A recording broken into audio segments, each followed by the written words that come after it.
listening to Booked, the bookstore education podcast brought to you by the American Booksellers Association. In this episode, we'll be featuring Advocacy, Activism, and Bookselling, the influence of bookstores, a session that was presented at Children's Institute 2024 in New Orleans.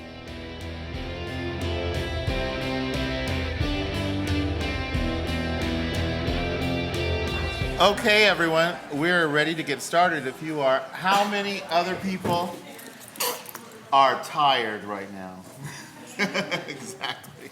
We're all tired. I mean, this takes so much out of you in such a short period of time.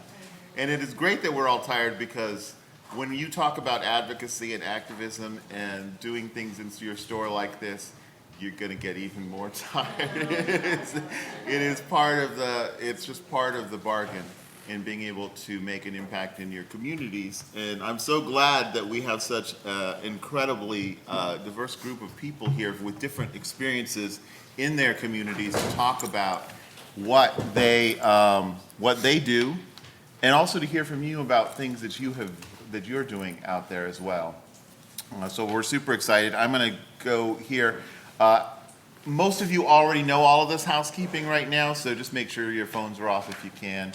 The session is being recorded, and please raise your hand. There are minders here who will take the mic around to you. You don't have to come up to the front. And please make sure you do the session evaluations also in the app if you can. And then everyone knows the antitrust guidelines, and I don't think we're going to come into any of those issues here while we're talking about what we're talking about today. And it is so great to see so many faces of people that I've seen all session long. My name is Bren Lopez. I am from Children's Book World in Los Angeles.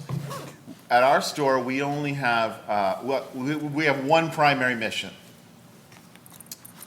We want to make sure that every child sees themselves and each other on our bookshelves.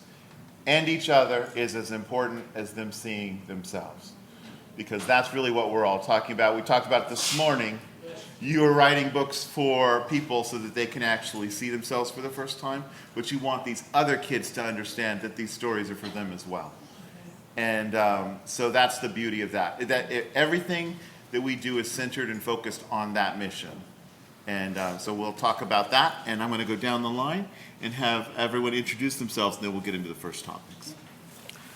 Good morning. My name is Vera Warren Williams. I'm the founder and director of Community Book Center, located here in New Orleans, Louisiana. Community Book Center was founded in 1983 to provide, just as Brain said, books by and about people of African descent, particularly for children and also for others to be able to see the true history of people from African descent all over the world. And we believe that when we see each other in a positive light, that helps to dispel myths and stereotypes that we have about each other. Hi everyone, I'm John Cavalier from Cavalier House Books in Denham Springs, Louisiana, which is about an hour and a half north of here. I grew up in a town that didn't have a bookstore, and so when I grew up, I put a bookstore there. That's the gist of what we do. We opened in 2009, and we've been going strong ever since, trying to add to what we do, reaching out to schools, school book fairs, different parts of our community through just different types of outreach. I'm involved in a lot of local political stuff on our local planning and zoning commission. I volunteer for literally anything that comes up in the Denham Springs or Livingston Parish areas. And yeah, we just try to do everything that we can to make a dent in the society that kind of surrounds us. Hi, my name is Rebecca Crosswhite. I am co-owner, children's buyer, manager, HR, scheduler at Rediscovered Books in Boise, Idaho. And at our bookstore, our motto is, where books and people meet. And because I'm in Idaho, we have lots of things to be mad about right now. And we had to pick a lane. So we picked book banning as our lane to work with, and working with the libraries in our community to stop the government trying to take our books away. So that's kind of where we're the advocacy part, where we have a voice in our community. Our librarians are not allowed to say anything at their work about all the bans that are happening, but we can, and so we do. And that's kind of what our focus has been, is getting into that part and saying this is not okay and we need to change this. Let me get to the next slide real quick. We've done our introduction. These are questions that we're going to have. I don't know if I even need to use these things if they have them set out there. I'm going to just start out with the advocacy challenges that we all face in our individual communities. And I want you all to think about the things that you're facing in your own communities as well. And they're not necessarily, I don't know if they're all challenges, actually. I think they're I think of them as opportunities. So you have the opportunity to be able to become a place for your community to come in and be with each other and experience different types of things together. There are going to be challenges in other places, I know, throughout the country where that's an issue, where people are trying to manipulate the hard work that we have done to be able to get people angry, right? You know, real quick, I just want to say, I was here, 8 years ago for Children's Institute when we were here in New Orleans? 6 years ago? I know it all blends in together after a while. 2018. Yeah, Jen started then planning everything out for Children's Institutes. Children's Institute is amazing because it's 10 years ahead of everybody else. So why it hurts so much right now, if you feel hurt because of all these things that are going on where books are being banned and when we're facing all of that, is because we've already done all the hard work. We've done all the work that has actually got us to the place where all of these things are out there that are making them so angry. You did the hard work. I just want you to see that in yourselves. You already did all of that work. And so now they're coming at you. They're coming at the soul of your being. You see these authors, it's their own personal stories, right? Kelly Yang or Jerry Craft. How hard does it hurt their hearts when they actually are having their book banned? They're saying that your identity as an author, the story that you told, is not being allowed into a community. So we are the gatekeepers for those books and for those authors within our communities. So it's so important for us to be able to be advocates for them in different ways that we can do that. So I'm going to start down on the end with Rebecca, and if Rebecca, you can talk, and then we'll come back down this way about how we face those challenges. Right. So, like I said, book banning. What we decided as a staff is that we were going to put out into the public, because we were seeing that the public didn't actually know what was going on. They had no idea that these bills were being put up.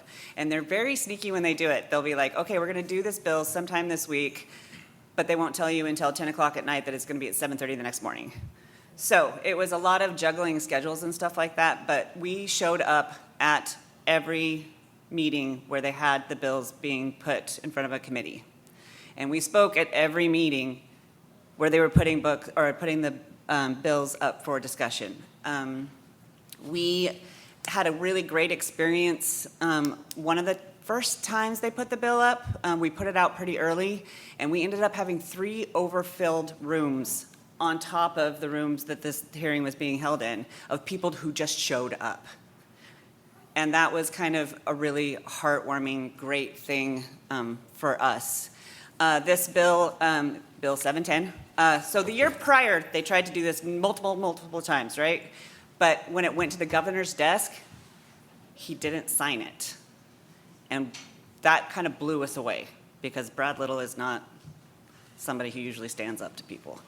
But this time around, they pushed it through, very last day of the session. They pushed it through the House and the Senate, put it on Brad Little's table, and let me quote you what he said. "I signed that stinking library bill." And what this library bill did is it made it so that anybody can go in, anybody. Somebody from Louisiana can go right in and challenge a book in Idaho and say this is inappropriate and harmful to minors. And the librarians either have to move that book to an 18+ only section, or they have to pay a $250 fine per title. So what's happening now, because it's going into effect in July, is the little library up by my mom's, she lives up in the mountain, my mom and dad do, they are not big enough to have an 18 plus only section. So now the library is 18 plus. Yes. Boise's fighting back a little bit against it. I'm really proud of my daughter's school. They're putting something together, and they're kind of excited for the first person to challenge in their school. But the district right next to us, West Ada, has created, I was talking to the librarian last week, has created a 710 library at the district office where any of the books that are rated 4 or 5 on that list, you know the list I'm talking about, right, have to be put into this special library, and they have to have permission for their parents to check them out. But it's out of the libraries. They don't even know they're going to be there. There's no yes. So anyways, that's where we're at right now. But like I said, we're working with the ALA always, and we're working with the ALCU always, and they're putting they're going to challenge it. So that's where we're at right now. So for me, just to put into context a little bit about where we operate, Denham Springs is in Livingston Parish, Louisiana, which back in 1991, we had an infamous gubernatorial election here where Edwin Edwards was running against David Duke. Livingston Parish was the second biggest stronghold for David Duke in 1991. So when I say we live in a conservative community, it's an understatement. There is a tremendous, tremendous legacy of racism, homophobia, misogyny, transphobia, all the bad things. And so it's overwhelming at times to try to do some good in the community. First and foremost, we have our bookstore as just an open, safe space for everyone. We want to make sure that our store is representative of all aspects of our community, not just the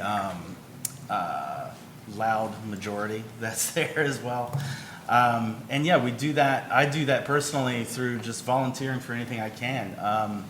Showing up is always one of the biggest things that you could do, whether it's for a meeting about sidewalks or a meeting about the school system or a meeting about the libraries. Showing up at different meetings. I'm fortunate enough to be on the Planning and Zoning Commission, so that kind of taps me into a lot of the comings and goings of the city. We get a lot of advance notice of things, and so I'm able to help kind of shape the conversation around a lot of different things for different neighborhoods and different areas so that we can make sure that we're having equitable and fair discussions about those sorts of things. And I also wanted to share with everyone today, one of the things I'm most proud of that we're doing in the store that I think is a very replicable sort of thing. We started probably 5 or 6 years ago doing a series of events called Coffee with the Candidates. And we just invited literally anyone that was running for any public office in Livingston Parish to come have a forum at our bookstore. And that's across the political spectrum, the good ideas and the bad ideas, which, believe me, there are a lot of bad ideas. And we give them 30 minutes, and we have the local newspaper come out to cover it and ask questions.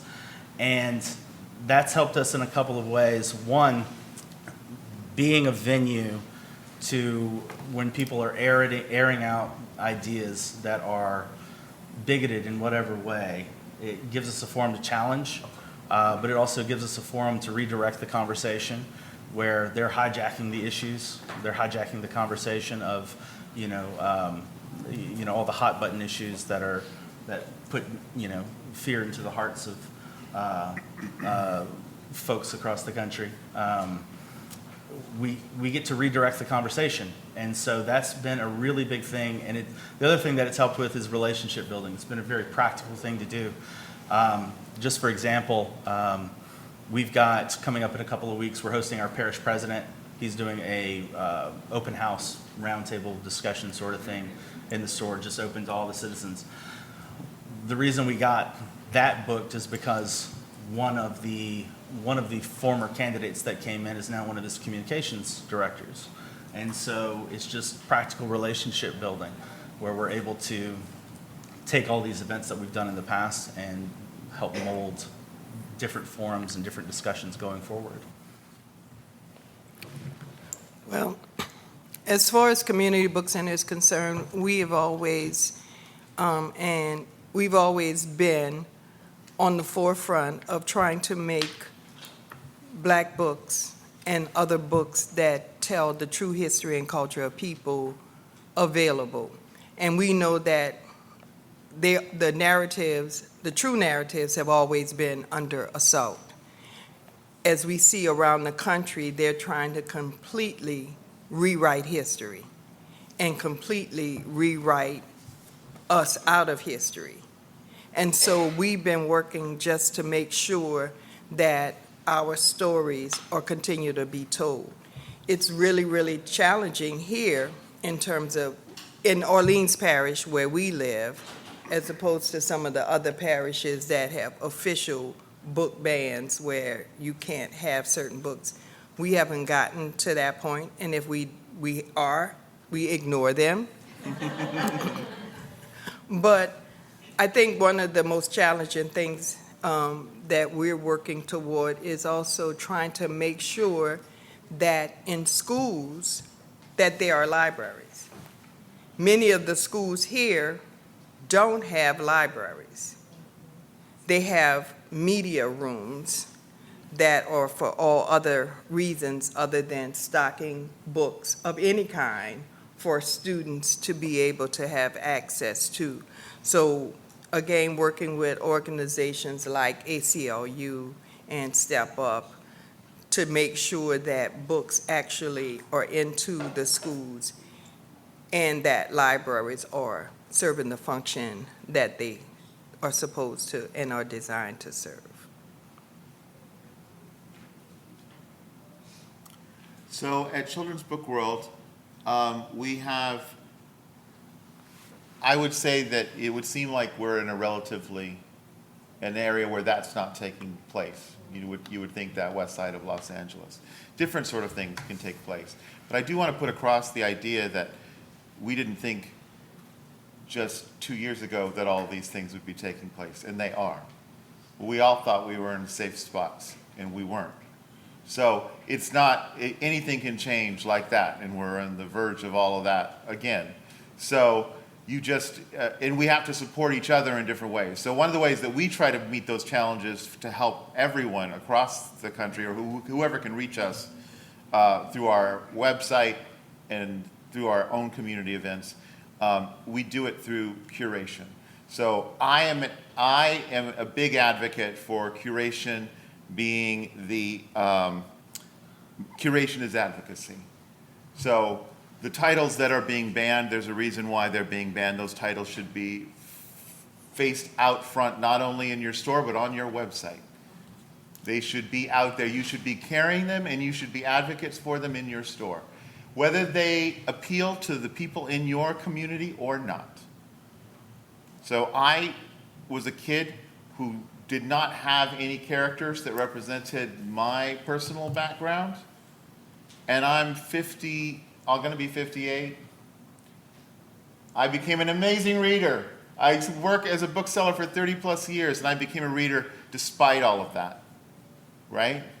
You can do it. They can do it. They can read other people's stories, and they will survive. They'll become strong readers. They'll become amazing lovers of books because they're reading other stories. What's happening now is that a large group of people have never gotten used to the idea of being on the other side of the glass. And those of us who've already been on that side of the glass know what it's like. And they're all feeling it right now. They're feeling what it's like to be, and they don't like it. They want inside to see what the party is going on the inside.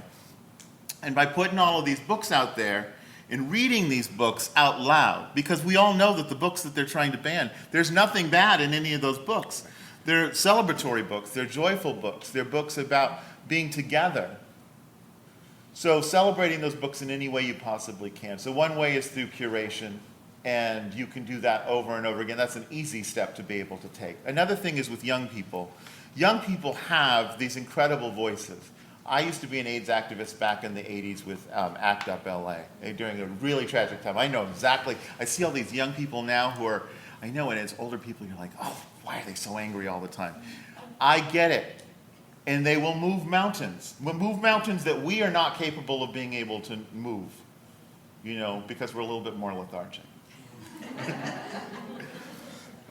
They're going to do it in their own particular way. We're going to do it in our own particular way. But these even younger voices have thoughts and ideas about this as well. And so you use them. So we do poetry slams. We have poetry slams in Cider, and I have kids from 7 to 14. I can get up to 35 kids at one time. They get 3 minutes each. They get to actually spit out their words in any way, form, shape that they want to. They can do it with music. We sometimes will do a theme.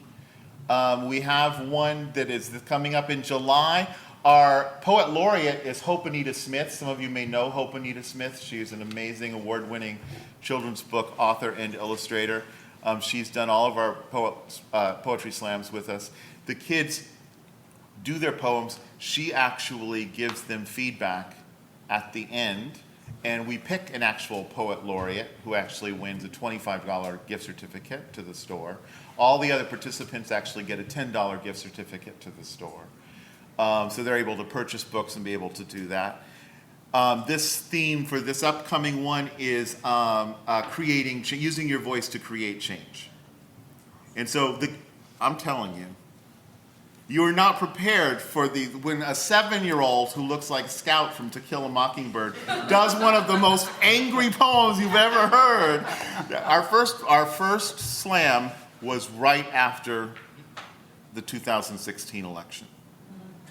And these kids were pissed off. And they used their voices to be able to say it. That is a kind of event that is not selling books necessarily, but it's bringing in all of these people. And then you see the parents actually hear their kids' voices. And they're just shocked that they didn't even know that their kids were capable of having opinions about some of these things. And that's really the problem, right? That parents are prejudging, I don't want my kids to know about this, but they don't even really know what their kids actually already know about. Real quick, if it's okay for everyone, does anyone want to raise their hand about particular things that you have going on, challenges you have on in your own communities that maybe we haven't touched upon? Yeah. Give me a minute. Okay. Go ahead and raise your hands and then we'll get to you.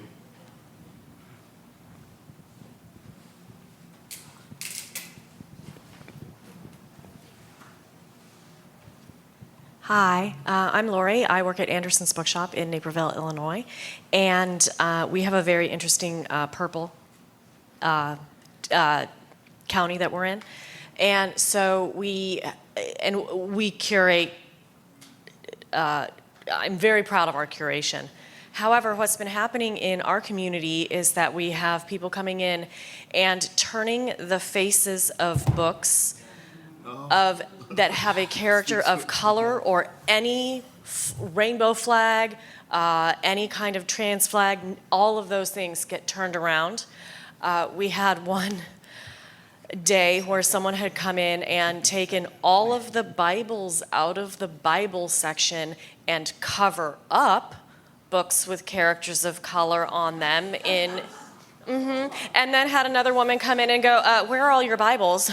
We were like, we don't know. So it's very subversive. We have a lot of NIMBY happening in our community, but that's just been one that continues to happen. Yes, we get people that come in the store and start shouting things, and they are, asked to leave. But it's that sort of, you walk down the kids' fiction wall, and you're like, oh my God, somebody came in and did it again. John, Well, I was going to say too, that happens all the time at our store. And then we end up with like Bible tracts stuck inside like Harry Potter or Michelle Obama's book. So it's frustrating, but I kind of take it as a win.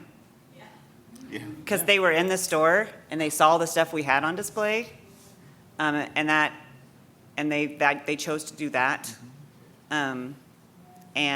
But at least they saw the Michelle Obama book, right? Yeah, my response to that is make the display bigger and move it to the front of the store.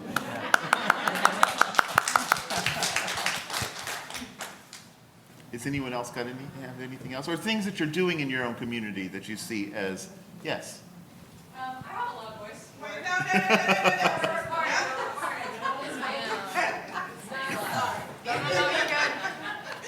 I have a loud voice. I'll just hold the microphone further away from me so that it's still recorded, but I don't break everyone's ears.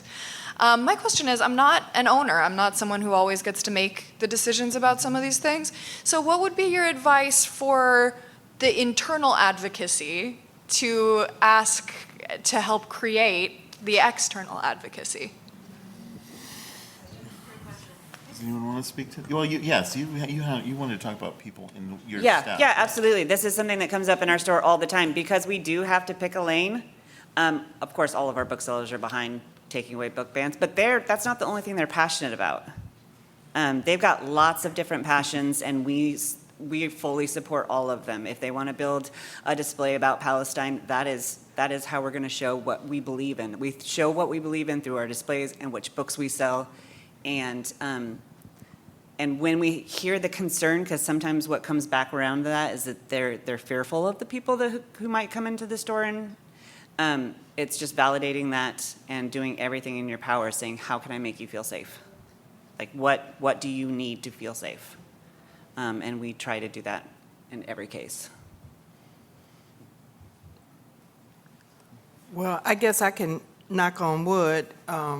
We haven't been challenged or faced with any of those issues at our store. I guess folks know who we are, who we've been, unapologetically, and it just, I mean, that's not our reality.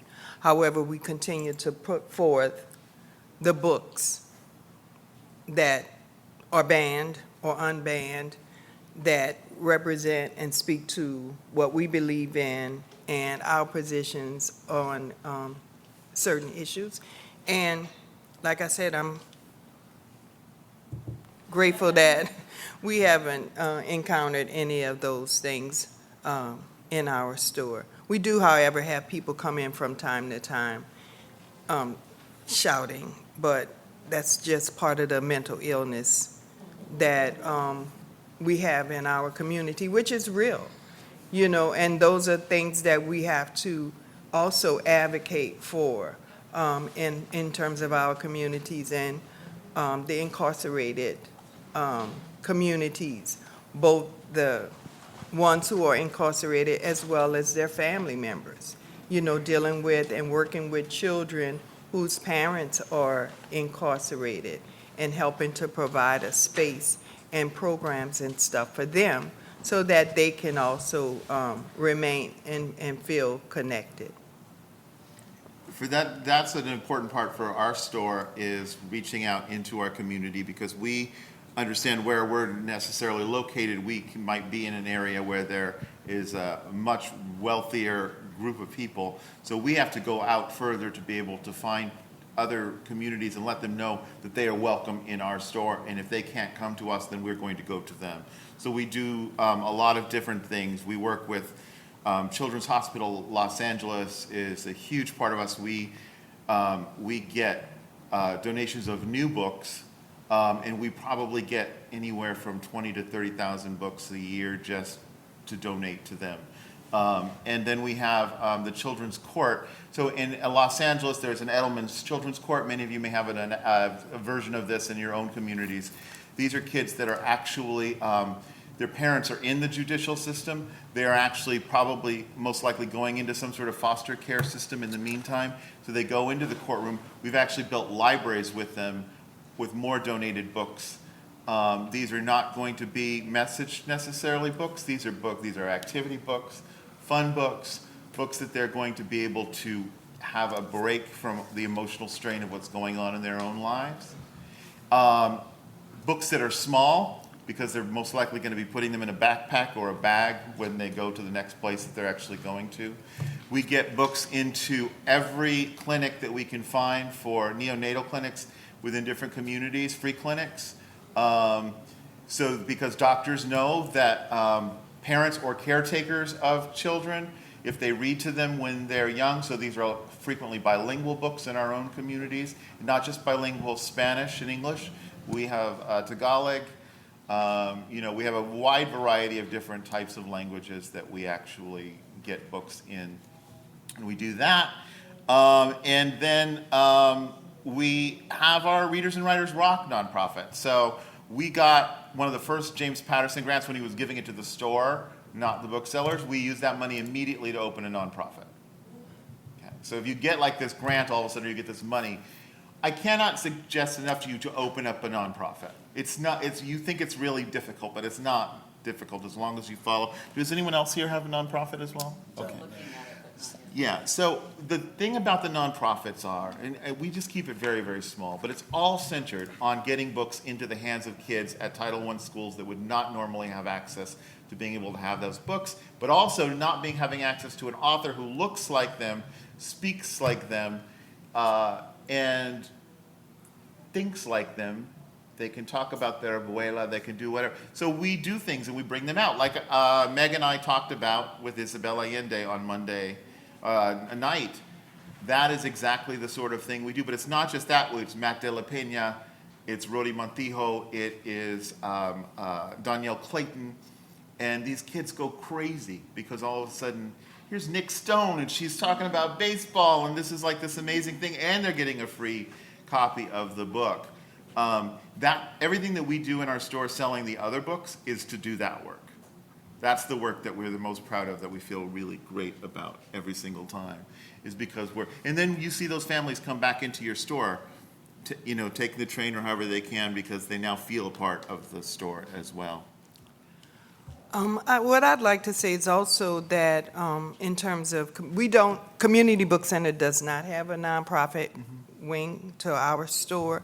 However, we do partner and work with other nonprofit organizations, and one of them is Everything We Touch, We Grow, and it started by some young African-American female pediatricians who are working to make sure that books of people of color are in the clinics and places and are available to young mothers so that they will have access to books that reflect them and their culture. And to be able to get more information on how I could connect them to resources where they could get more books to fuel their program. Currently, they buy books and we sell them at cost to them, but to be able to have access to free books. The other thing we're really working hard is to address the issue of adult illiteracy in our community. It is very, it's really, really sad when adults, particularly Black men, come into the store and muster up enough courage to say, "Can you help me? I can't read. I don't know how." Or to ask you to read their mail and help them navigate insurance or other issues that are important, their health care stuff that is important to them, but they can't read it or process it, and they don't have the courage to go anywhere else. So we're proud to say that we're a safe space for those people to come, and we're currently working with a former judge to institute more programming and create more safe spaces throughout the community where folks can go and get help, and also looking for information and reading materials that can help them learn that is not demeaning or, babyfied. So I think that those are other issues in our community that we really need to pay close attention to. And that's a good point, Vera. We don't have a nonprofit. We're kind of considering it, but we do work through a nonprofit. We work through the Cabin, which is a literary center that's attached to the library.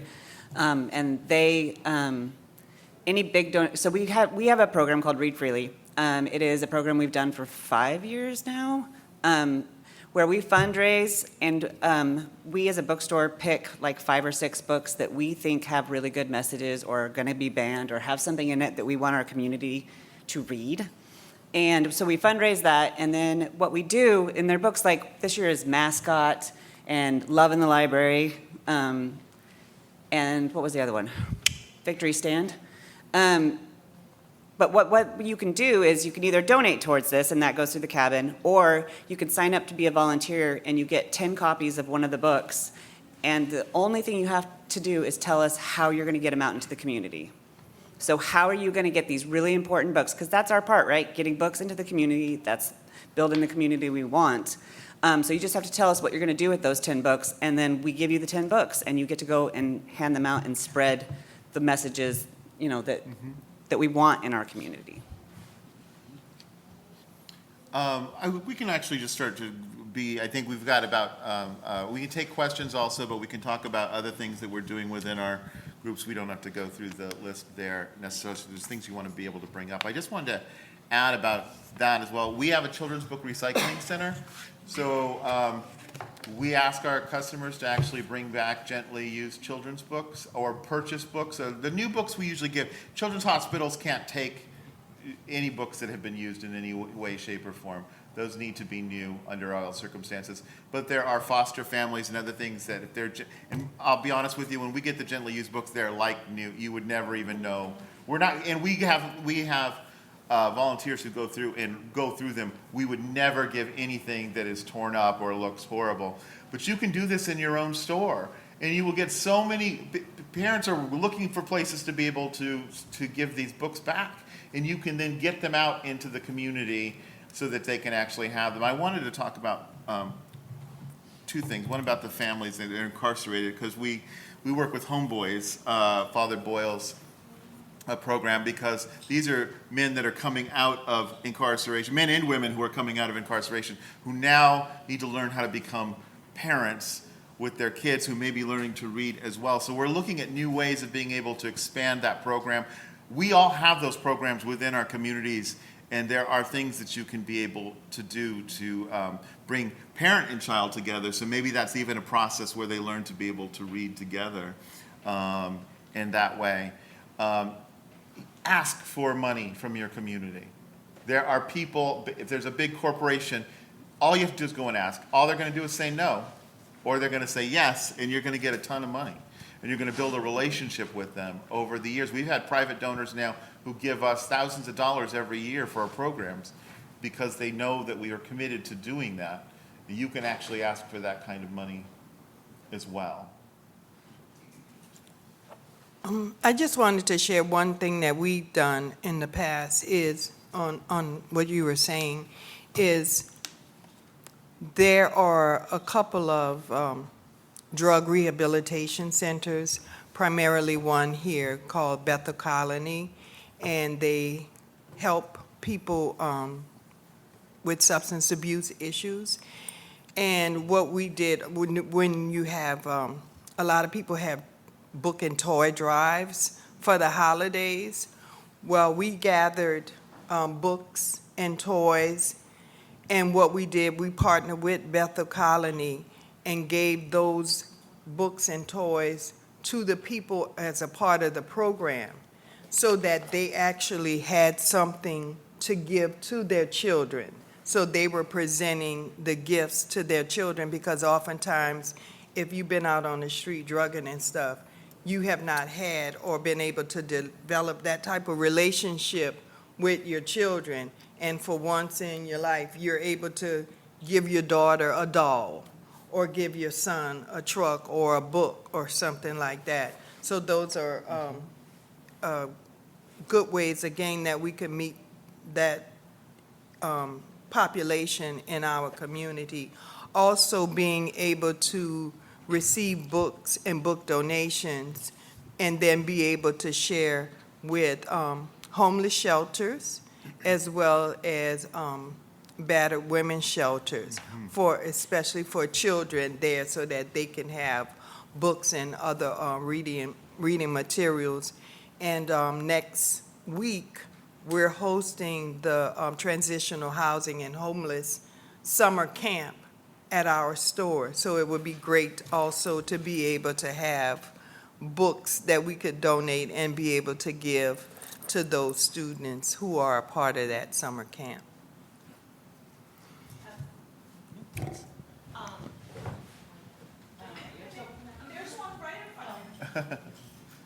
Hi, both you really resonated with my personal story.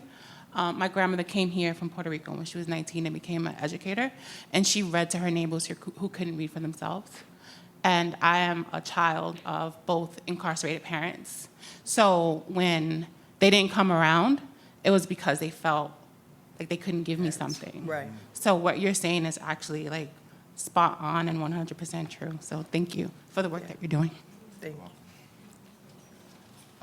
We have 10 minutes left, and I want to talk about you think that you know what advocacy is, and then I had an epiphany in one of the publisher panels on Monday when they were talking about, and we all know this experience right now, how kids are so far back behind where they're supposed to be for reading, and why is middle grade reading middle grade fiction is not being bought anymore because kids can't actually even read those books right now. And so I just wanted to speak about this real quick because, I mean, I had this thing, I'm like, I'm going back and I'm completely rethinking about my store and how it's laid out. Because that's on me. That's on us. That's not on the actual teachers. People don't even look at actually what our sections are that we've decided that they're going to be. So if middle grade is only what I call it, so if I want to say fourth grade books are these amazing nonfiction picture books, are nonfiction encyclopedias, are graphic novels, are emerging readers that actually would have content that would be appropriate for a fourth grader, then why are they not all together? And why are they not on lists that my teachers can then look at so kids don't feel like they're being babied because they're being given some like little step one reader when they need to be able to learn to read, which connects to what you're talking about adults as well. So I'm like, wait a minute, here's a new form of advocacy, which we can all do because we've all got that same situation right now. We're stuck in our own mind about what we have, the structure of our system, but if we break it, we have the ability to break it up and think about it in a new, completely different way. And that's what I did. I'm like, my team is going to hate me when I get there. I'm already. That's funny too, and like that is kind of a epiphany kind of thing where it's what I try and teach my booksellers when they're selling kids' books is you're going to have people come in and say, "Oh, he's a fourth grader." That doesn't mean anything. Yeah. Mm-hmm. That is not a reading level. Mm-hmm. I had my elementary education, and I had kids who were reading Berenstain Bears, and I had kids that were reading Harry Potter. Like, there's no reason to not have them all together. It was the biggest chore to find books that weren't baby books for the kids who were struggling. Mm-hmm. But we can do that. Yeah. And nonfiction reading is reading. It's the best reading. It's the reading that makes the strongest readers in the long time. Graphic novels, too. You have a graphic novel and a nonfiction. So you have that experience where a parent walks in and says, this is my child who's a reader. This child is not my reader. I can't get them to read anything. I guarantee you that child reads. This child reads narrative fiction, which the mother accepts as, or father accepts as the acceptable book to be able to read. This child reads comic books and probably reads encyclopedias about robots or dinosaurs or dragons. That kid will be the stronger reader because when they do open themselves up to narrative fiction, they understand context in a completely different way. So, and also talking about that, about where they're behind, novels in verse are amazing because there is your inroad into narrative fiction for those types of readers because they've already used to words being in different places and trying to understand what the meaning of something is because of where it is actually placed. So. I just wanted to also add that when I started Community Book Center, I was a substitute teacher in the public school. And because I love children so much, even after I did Community Book Center, I would still go back and do substitute teaching to have that connection with children.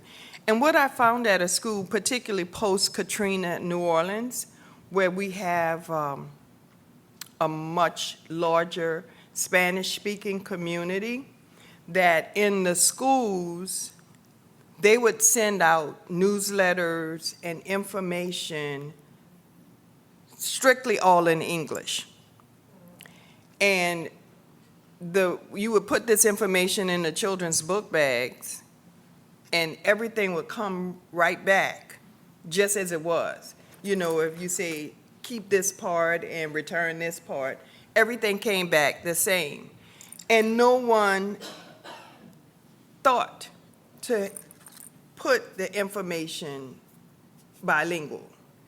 But also now, I think they're doing that a little bit more now, but also being able to understand and recognize that even in the Spanish-speaking communities, there's also a high level of illiteracy, you know, that they can't not only read and understand English, but they can't read and understand Spanish as well.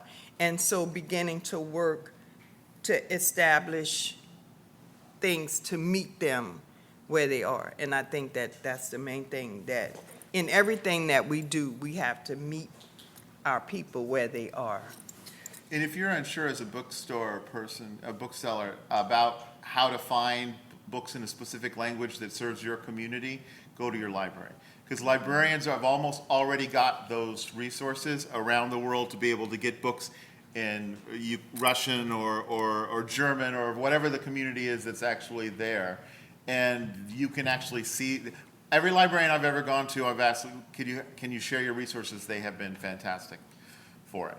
So, and they will support you so that you can bring in the right books into the community. They're not done through Google Translate or something like that. They're actually have an actual correct translation. Any final thoughts from everyone? We're getting into our final. I think my last one is back to the libraries again too, is support your librarians. Right now it's hard. We have actually set up like a Friday night meeting with librarians at the brewery just so that they can decompress. Because it's a lot, and we love them, and we want them to stay there. They're very, very important to our community, and I really like the idea of volunteering more, like getting out in the community. The more they see you, the more they trust you. Yeah, back in 2016, our community had a big flood, and we went through this. The federal government does this big NDRF program, the National Disaster Recovery Framework, where people come in and you create a long-term resiliency plan, and it's all community-led. And so that's how I started helping with a lot of the stuff in our community, just getting involved in that. And the thing that struck me as the most interesting, the biggest thing that I learned through that experience was I would show up to these meetings about all the different issues in our community, whether it be housing or economic issues or cultural issues or whatever. And sometimes I'd be the only person there. So yeah, showing up, super important. And then the other thing that I learned is that I would oftentimes be the only person that actually read the documents that we were going to discuss going into these discussions. And so I know for a fact that municipalities, parish, county governments around the country, there is plenty of opportunity to just be smarter than the people that are in charge of it. And if you just show up, you can start pushing it in a better direction. Well, I just think that in terms of going back to volunteerism, a lot of what we're able to do is as a result of members in our community stepping up and coming to give us support to be able to continue to do the programming and to serve the community in the way that we have been. And I encourage you all, as was said earlier, is to just get out into your community, no matter what it is. There's always a need, serving homeless people, working, or for us, again, creating the space and the opportunities for programs that provide healthcare information or mental health counseling or information about prison and everything, just being that space, being that community center, being that place where people can come and not only leave information, but also receive information, a resource center where they know where they can find certain resources that are available to them, particularly around mental health here. And there is a soulful reward for doing, it's not work, really. I don't think of it as work. I just actually think of it as just living. And it is a beautiful thing, actually. It's not, it's, you know, that's the main thing with that, is that you can't get into the idea of, you know, woe is this or woe. Right. You're just living, and you're living with other people, and you're making it all happen. I did want to say, I'm going to speak for all of you, and I'm hoping I'm right on all of this. I'm sure I am. We are always happy to speak to other people about what we do and why we do it and how we can help you in other ways. So our bandwidth is constantly being stretched, but there's always room for more. So please feel free to ask us at any time whatsoever, or other people that you know who are doing work, because we're all a community together. So thank you. I hope you had a great time. Community.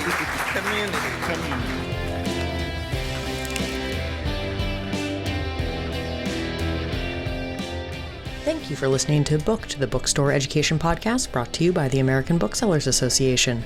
Don't forget to subscribe to the show on your favorite podcast app.